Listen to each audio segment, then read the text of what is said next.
boxing news. Okay, we'll start with this. Set to go down on the undercard of Clarissa Shields versus Lonnie Daniels, July 26th. On that undercard, Caroline Vieier of Canada will be taking on Boudersa of France in what is a WBC featherweight title eliminator. Caroline Vieier sports a professional record of 9 wins with 1 loss, no draws, no recorded knockouts, having never been knocked out in 10 professional bouts. She used to be promoted by Group Yvon Michel, Canadian-based outfit that has promoted a lot of familiar Canadian fighters. Now, she's with Dimitri Salita. Now she's fighting Boudersa, who has a lot more pro experience, a lot more rounds in the bank than Caroline, sporting a professional record of 23 wins with 3 losses, 2 draws, 4 knockouts, having never been knocked out in 28 professional bouts, last in action in December of last year opposite the ring, hard-punching Brazilian Beatriz Veyre. She went the distance with Beatriz, so that's saying that. In terms of durability, Licia is above average. She may not have above average talent, speed, or power, but she is durable. That fight was in the lightweight division, whereas this one will be down there at featherweight. It would appear that Licia is moving down for this opportunity. And if Beatriz Veyre could not stop Licia, I don't think Caroline is stopping Licia. Caroline is not a knockout merchant. She has no recorded knockouts. So in all likelihood, this is a fight that will go the distance. I think that Caroline is good enough to win, but not good enough to knock her out. Licia is the kind of fighter that's just good enough to push back, just good enough to give your fighter some rounds, but falls short of the mark whenever she is stepped up.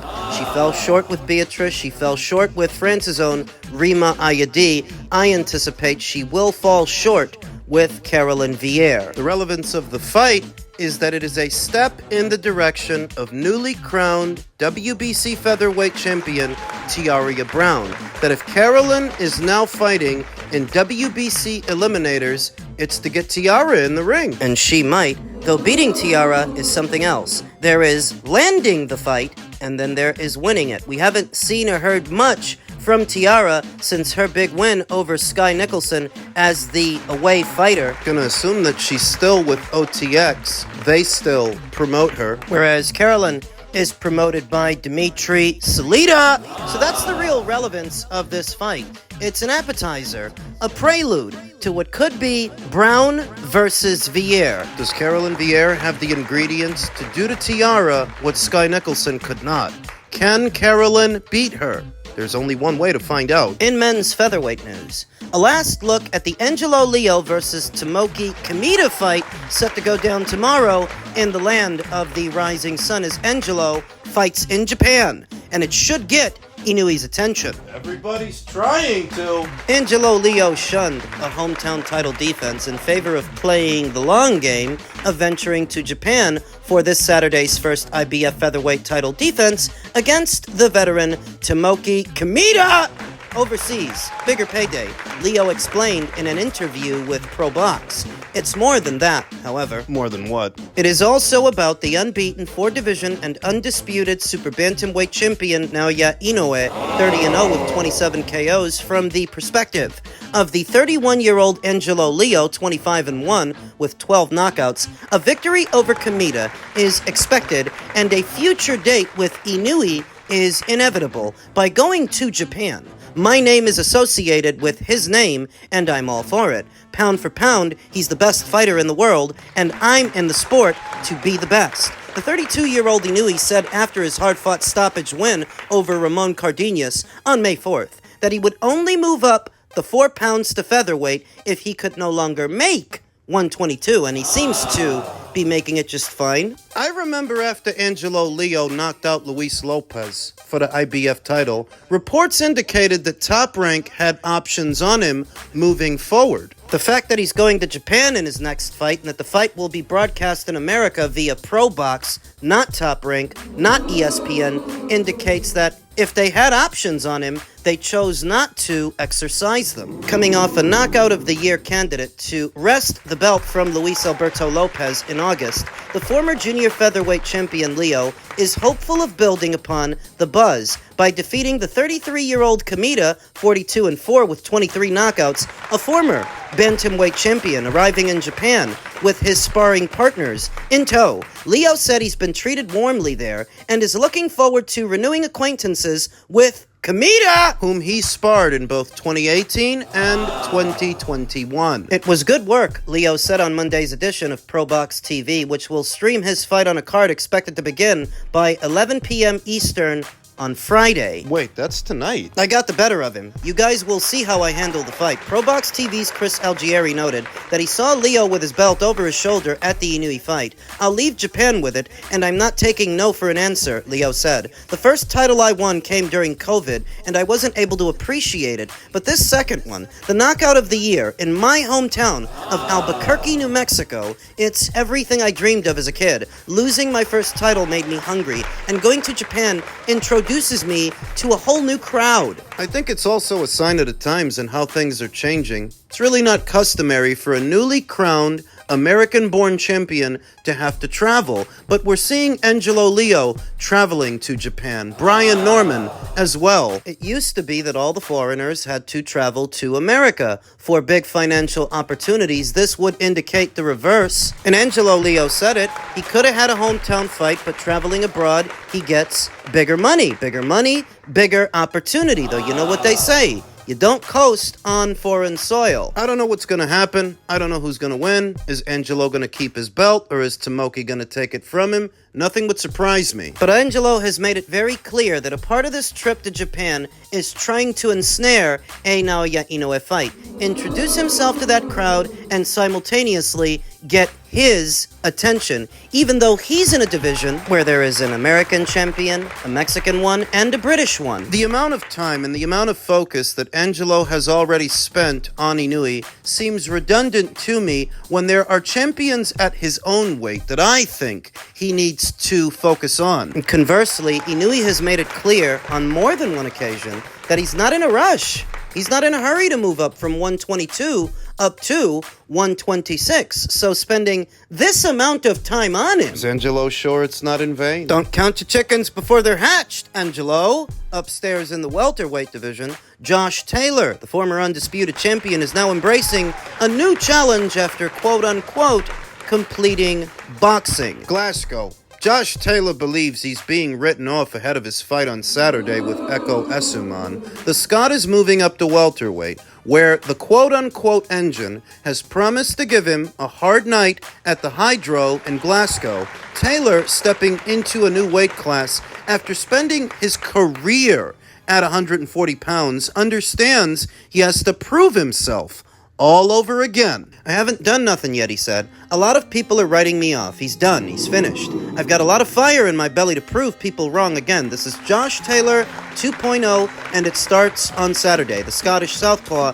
is 34 years old, a former undisputed champion at 140, and boxing at the same venue where he has beaten the likes of Ivan Baranchyk, then champion Ryan Martin, then unbeaten, and former champion Victor Postol. It is great to be back here, and this has been my home since the Commonwealth Games, he added. I've had most of my big fights here. Victor Postol, my first world title against Ivan Baranchyk, so I've had most of my big nights here. So I am looking forward to getting back. It has been a little while since I've been here, so I'm looking to put on a big show on Saturday. Taylor, 19-2 with 13 knockouts, who last boxed when losing a narrow decision to his old buddy, Jack Catterall, said he is happy with the weight and was full of energy with not having to shift another 7 pounds. He is hoping a victory over Essuman will propel him forward toward more big fights. Having done everything he could at 140, it is the new challenge that motivates him. At 34 years old? At 140, what else was there left for me to do, he asked. I'd completed boxing in a sense and won every single belt in boxing you can win.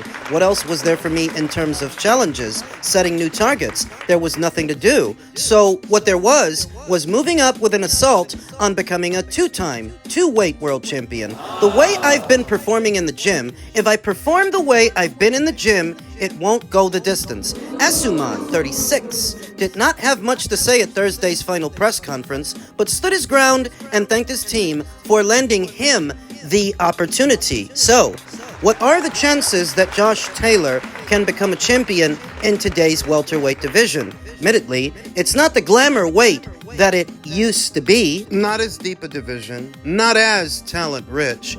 Boots Ennis, this division's unified champion and the standout at 147, may be leaving soon. Vacating 2 of the titles that he holds could create an opportunity for a guy like Josh. But Josh has got to make it past Echo Essuman first, who said, "It is what it is. He's in my way, I'm in his way," said the Botswana-born, Nottingham-based fighter who is 21-1 with 8 knockouts, not a puncher. He is actually 2 years older than Taylor and promised he would be more crafty, more creative, throw some magic in there, and do what I do. It doesn't matter about being in his backyard or if it was back in Nottingham or in London, he added. I don't have a lot of shows I've boxed on in my home city, like big shows, so I am used to being the away fighter. It is the same job, different venue. Essuman also felt Taylor had made a poor choice of opponent. He's obviously trying to make a statement. All I can say is, it's the wrong choice to make, he said. He's been amazing in the past, and it's time for me to make my statement. A few passing thoughts. I don't know why Josh stayed at 140 for so long. After he beat Jose Ramirez for the undisputed crown, he should have moved up right after that. There was no real reason to stay at 140, but he did. Hindsight being 2020, for the fights that kept him at 140, after he became undisputed, he may as well have moved up, but eased himself into the welterweight division. You didn't have to target a title right away. Didn't have to target a big fight right away. Acclimate first. He should have done that then, just to end up doing it years later, and we don't know if it's too late, if he stayed at 140 too long and now he's damaged goods, a shadow of his former self. He lost to Teofimo Lopez, he lost to Jack Catterall in his last fight in their rematch, and he's now moving up to welter. It's got to be a breath of fresh air for a guy as big as Josh, because Josh was always big for 140. Not having to cut that extra 7, it's gotta feel good. And it'll feel even better if he beats Echo Essuman tomorrow. On the other side of that fight, maybe Josh can settle up with the winner of the newly announced Catterall versus Harlem Eubank fight. He could do that. He could fight Conor Benn. If Conor Benn drops back down to 147, we still don't know. Like I mentioned earlier, Boots is on borrowed time as a unified welterweight champion. He could be moving up very soon. If and when he does, the 2 titles he holds will go vacant, at which point Josh Taylor can see about picking one or some of them up. And if he can, pound for pound talks are in order. Based on what he's already done as a 140-pound champion, the champions that he already beat, and the potentiality of becoming a champion at a second weight, it's not outside the realm of possibility that he gets back on the list. It's all contingent upon what happens tomorrow with Echo Essuman and how Josh Taylor looks moving forward, but it is a distinct possibility. I've got no pick, no horse in the race, because I'm just going to enjoy the show, and I won't be held accountable for what Josh Taylor can or can't do in the welterweight division. We're getting our first look at him. He's starting over. He could look okay. Could look shit. Won't know until we see him. I can't make any bold proclamations about what's going to happen tomorrow with Echo Essuman, who, granted, has never competed at the same level as Josh Taylor. But just as well, this is not yesterday's Josh Taylor that he's facing. And you just got through, I mean, you came off the best performance of your career.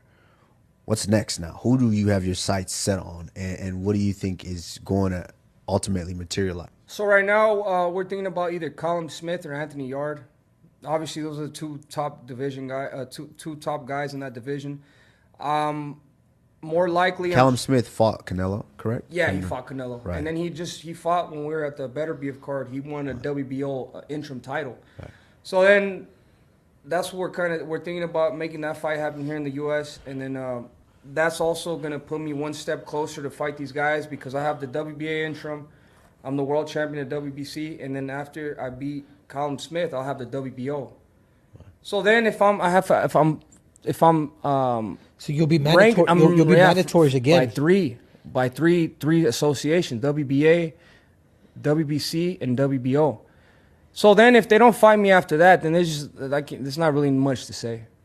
You know what I mean? I don't want to say people are ducking me, but at the end of the day, if you're getting the most you ever made of your whole career, and supposedly I'm an easy fighter you can come beat, then why are you doing it? It's the latest David Benavidez video that's doing the rounds and getting people talking. Though when you listen in, there's not much new news to report. He's still mentioning the same two guys, Anthony Yarde and Callum Smith, who are also rumored to be facing each other, potentially on the next Matchroom versus Queensbury 5 versus 5 in August. According to Anthony's manager, Tunde Ajayi, the fight is all but done. Whereas according to Eddie Hearn, they are talking to the David Benavidez people, but simple question. Which fight pays more? Does it pay more to box in Saudi, or does it pay more to be the away fighter against David Benavidez? In Vegas. Because that's what's going to tell the story. What location and what fight pays the fighters more money? Fighting each other or fighting David? You fight David, are you going to get a piece of the pay-per-view's upside? Because if you're not, that greatly inhibits how much money you stand to make coming here to fight with him. If you're not getting a piece of that action, and if you are, who's to say that the pay-per-view even has an upside, that it passes the break-even point? This is David Benavidez we're talking about here. He's not a big draw. No, he does not do huge gate numbers or huge pay-per-view buys. The paper trail is there. You guys just don't want to look at it. So when I see him mention Callum and Anthony, I'm not convinced he lands those fights. I'm really not. Those two fighters might make more fighting each other in Saudi or in the UK. If you doubt my rationale, well, who was Tunde Ajayi just talking about? He was talking about fighting Callum Smith. Looking at David, looking at the size of him as he sits down with Henry Cejudo and Kamaru Usman, David looks big, man. He looks really big. It would seem that the entire light heavyweight campaign, they've been talking about a move to cruiserweight for a Zurdo Ramirez fight. And you can see why. David's got to be at least 200 pounds right now, maybe more. So that when he's still talking about fights at light heavyweight, I'm left wondering how much longer will he be able to make that weight? Because it seems to me he's got to cut a lot to get down there. The last gasp of the PBC stable, it's really down to just him and Gervonta Davis, who's supposed to be fighting Lamont Roach for a second time. In terms of flagship fighters, they're headliners, they're big names. That's what it's down to, David and Gervonta. If Gervonta loses to Lamont, show's over, buddy. But if he wins, He will then go into a Jake Paul exhibition later on this year, make a truckload of money, and it's still over. He's not going to stick around after that. He'll take whatever he makes from the Jake Paul exhibition and likely sail off into the sunset, at which point it's going to be just down to David. the PBC has other fighters. I'm not saying they don't, but they're not their flagship fighters. They're A-listers. In terms of their A-listers, it's really just Gervonta and David. And Gervonta is very close to leaving the sport. Don't look at me. He's the one that said so. So does David have the kind of marquee value to carry the PBC on his back alone?